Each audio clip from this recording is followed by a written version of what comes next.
bójúmọ́ bá mọ́ ṣe lọ́yẹ̀ ńlá kérégede ojúmọ́ rẹ ló mọ́ lọ́jọ́ tòní Kazeem Adémọ́lá o èní lọ́jọ́ ìbí rẹ happy birthday to you.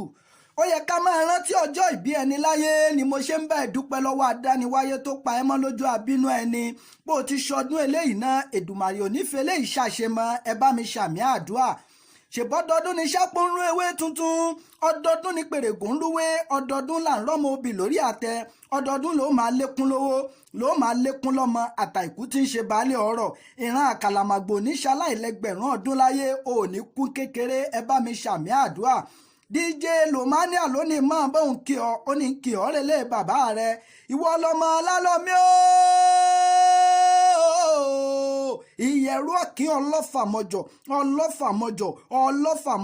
ọ̀làlọ́mí ọmọ abíṣujú ọkọ̀ ìjàkadì kátàkìtì lóró ó tọ̀fà ọ̀kín ọlọ́fà ló lọ́fà lálọ́mí ọlọ́mọ ló lọ́mọ alukóso ọlọ́fà ẹgbẹ̀je alubẹ̀m̀bẹ̀ ọlọ́fà ẹgbẹ̀fà alukíríjìgbín ọlọ́fà ẹ̀rìndínlógún késì mọ́ni ooo ìjàǹpẹ́bì igi òwúyẹ́ òbá ṣojú ebè láàlà aṣojú olóko láàrò ni ẹ̀yin lọ́mọ pínre láàre ìkan ò gbọ́dọ̀ jù kan bí kan bá jù kan nílé ọlálọ́mí ẹrú wẹ́wẹ́ ni wọ́n fi ń kólé bàbá àtòbíyín lọ́mọ bí n bá ti ń ṣàdúrà ni kó o máa ṣàmí torí bọ́mọdé bá mọ́ṣẹ́ dání àpékóṣẹ́ bí n àgbà bá mọ́ṣẹ́ dání wọn àpékóṣẹ́